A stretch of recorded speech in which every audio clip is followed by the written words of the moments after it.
Hello and welcome to the Showdown show for today, November 5th. Remember, you're good enough, you're strong enough, and gosh darn it, someone's got to win that money for a third time today. So this is the Showdown. I want to one more time say congrats to WTF Raw for his win in NBA last night. And welcome to Shark Chat. Anytime, obviously when you post a win in the chat, I will and automatically invite you. You don't have to ask. Nice work, guys. Very cool. And let's get on to today's slate real quick because 3 videos in a day. I got to figure out, an actual schedule for making these. That's a bit much. But I am interested in the slate. That's why I bring it up. And I think we have some interesting captain options. I don't think you should fade any of this chalk. I think Jamar Chase, Joe Burrow, Stephon Diggs are all optimal captains, and you should play a bunch of them. Get different over here in the settings, right? We know how to win money. You put it in this zone. You see the salary maximum 49.5. Leave 500 on the table.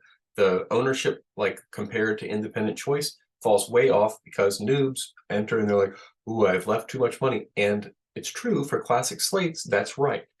Things are efficiently priced, and it's generally true. Yes, those have a slightly higher percent per lineup probability chance of winning.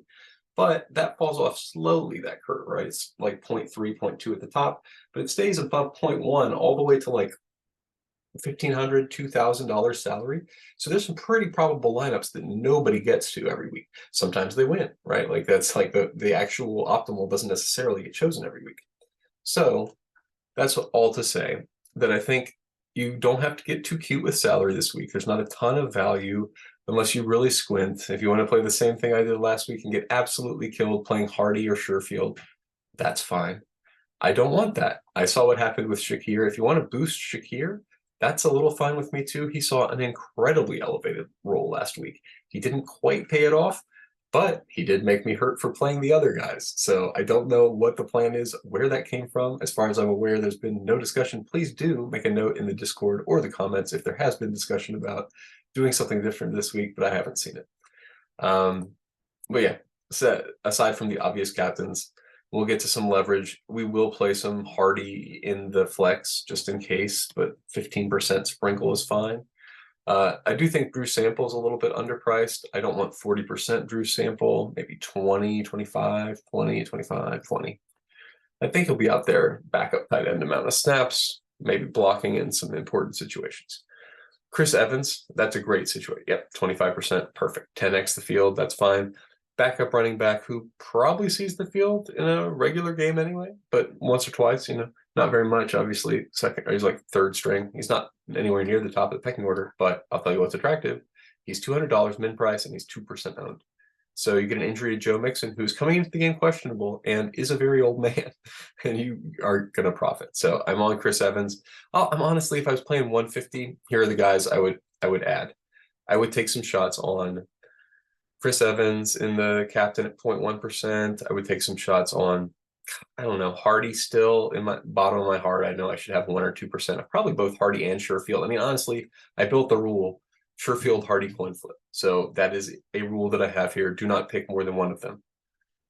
Probably don't pick either of them, right? But I mean, don't pick more than one of them.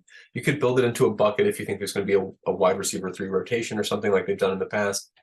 I don't have any reason to think that, so I didn't build that in. I got killed thinking they were going to continue doing what they do last week, so I don't know if they would change it again this week.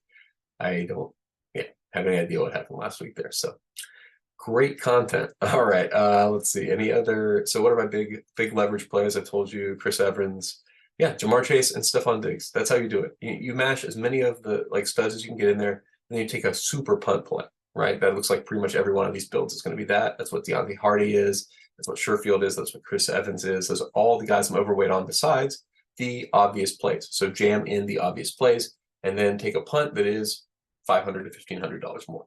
That's my general build for this slate. I think that's optimal. And remember, if you do that, then you're good enough, you're strong enough, and one of us will win that money. Kind of messed that up. I'm going to stick with it.